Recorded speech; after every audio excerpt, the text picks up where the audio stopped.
नमस्कार, मैं हूं दीपाली राणा। आप देख रहे हैं आवाज समाचार। शुरुआत कर लेते हैं इस वक्त की हेडलाइंस के साथ। इतिहास गवाह है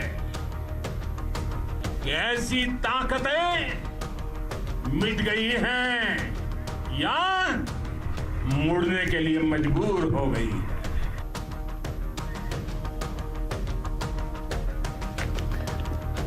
चीन का नाम लिए बगैर प्रधानमंत्री की हिदायत। विस्तारवाद के खिलाफ है पूरी दुनिया, विकासवाद है आज के दौर का मंत्र।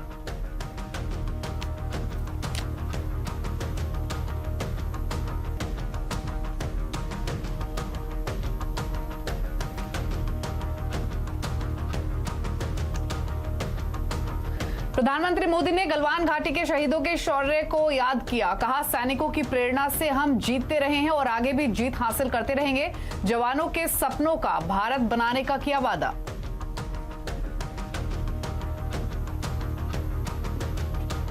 आरएल की एक और बड़ी डील। जियो में 0.39% हिस्से के लिए इंटेल करेगा करीब 1895 करोड़ का निवेश। जियो प्लेटफॉर्म्स में 11 हफ्ते में आया 12वां बड़ा निवेश। रिलायंस अब तक के सबसे उच्चतम शिखर पर बंद।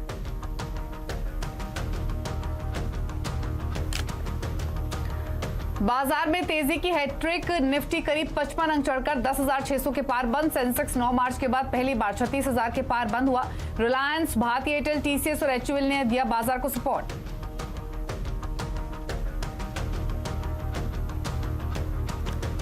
स्पेशल इकोनॉमिक जोन की यूनिट्स को घरेलू बाजार में सामान बेचने पर मिल सकती है टैक्स छूट। घरेलू कंपनियों के लिए जॉब वर्क करने की भी मिल सकती है इजाजत।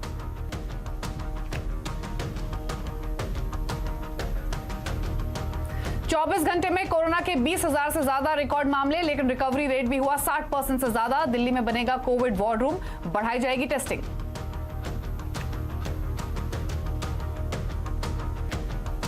पंद्रह अगस्त तक आ सकती है कोरोना की वैक्सीन। भारत बायोटेक और आईसीएमआर ने तेज किया काम। जायडस कैडिला को भी मिली ट्रायल की अनुमति।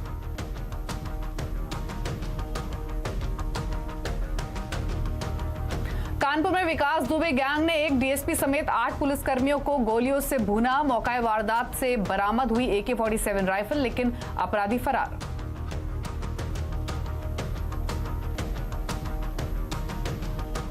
मुंबई और आसपास के इलाकों में सुबह से तेज बारिश, कई इलाकों में जलभराव। मौसम विभाग ने आज और कल के लिए जारी किया है ऑरेंज अलर्ट।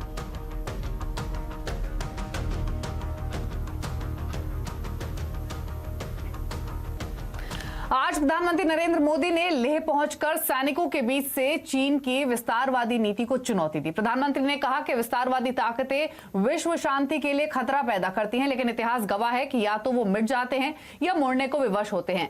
प्रधानमंत्री ने शांति के प्रति भारत की प्रतिबद्धता दोहराई, लेकिन साथ ही कहा कि सैन्य ताकत शांति की पहली शर्त होती है। आज भारत धरती, जल, आकाश से लेकर अंतरिक्ष तक शक्तिशाली है और ये ताकत विश्व मानवता के कल्याण के लिए है। प्रधानमंत्री गीता का उदाहरण देकर बोले कि धरती वीरों के लिए होती है और देश का सैनिक वीर है। जरूरत पड़ी तो श्री कृष्ण का सुदर्शन चक्र भी चलता है। प्रधानमंत्री ने गलवान के शहीदों को श्रद्धांजलि देते हुए कहा कि उनकी वीरता से धरती अब तक डोल रही है।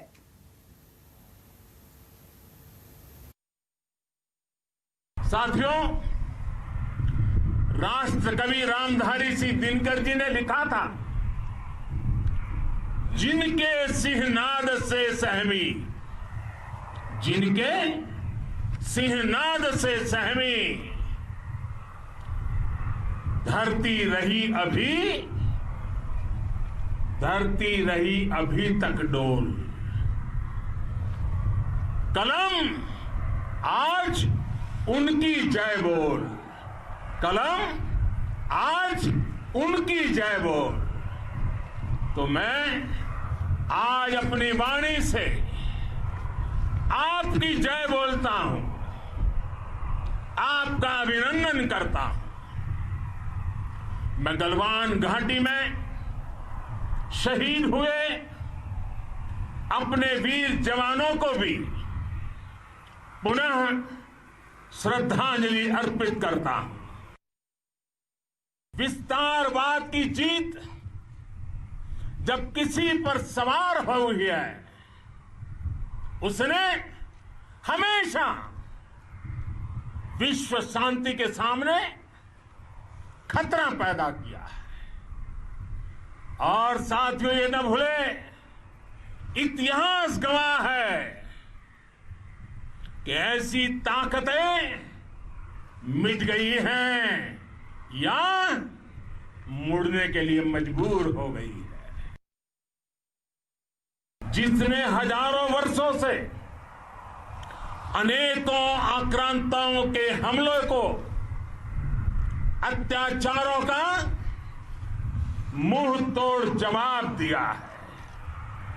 हम, और ये हमारी पहचान है, हम वो लोग हैं जो बांसुरीधारी कृष्ण की पूजा करते हैं, तो हम वही लोग हैं जो सुदर्शन चक्रधारी कृष्ण को भी आदर्श मान करके चलते हैं। और हमारे साथ बातचीत करने के लिए इसी मुद्दे पर वरिष्ठ सहयोगी नीरज वाजपेयी हैं और साथ ही स्ट्रैटेजिक एक्सपर्ट सुशांत सरीन है। लेकिन पहले नीरज जी, आपके पास आना चाहेंगे।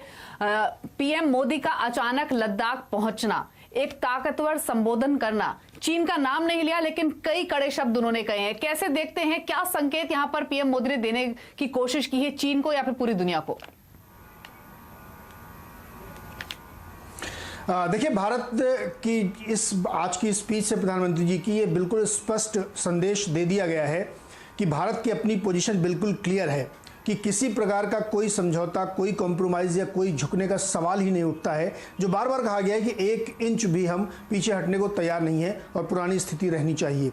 और बहुत कड़े शब्दों में, नाम नहीं लिया लेकिन बहुत ही कड़े शब्दों में चीन को ये चेतावनी दे दी गई है कि भारत हर स्थिति के लिए तैयार है और भारत पूरी ताकत के साथ हर चीज़ को निपटना जानता है। भारत हमेशा शांति का पक्षधर है, लेकिन ज़रूरत पड़ेगी तो वो हर कुछ वो करने के लिए तैयार है जिसकी उसको ज़रूरत है। अगर शांति की कीमत इस तरह से चुकानी है तो उसके लिए भी तैयार है। तो बहुत सारे जो बात थे, जो लगातार ये कहा जा रहा था कि हमारी पोजीशन नहीं है, आज मुझे लगता है बिल्कुल स्पष्ट है। तो ये किसी को भ्रम नहीं होना चाहिए, चाहे वो चीन हो या कोई दुनिया का देश हो। ये स्पष्ट संदेश है कि ये 1962 वाला भारत नहीं है, ये 2020 का भारत है और यहाँ बदली हुई सरकार जो है वो आपको इस तरीके से ट्रीट करेगी। तो ये एक तरीके से मेरे हिसाब से बहुत कड़ा संदेश है चीन के लिए कि यहाँ पे कोई गुंजाइश नहीं है और उसको अपनी उन हरकतों से बाहर आना पड़ेगा और उसके पास डीएस्केलेट होने के अलावा कोई चारा है नहीं। सुशांत जी, जैसे कि नीरज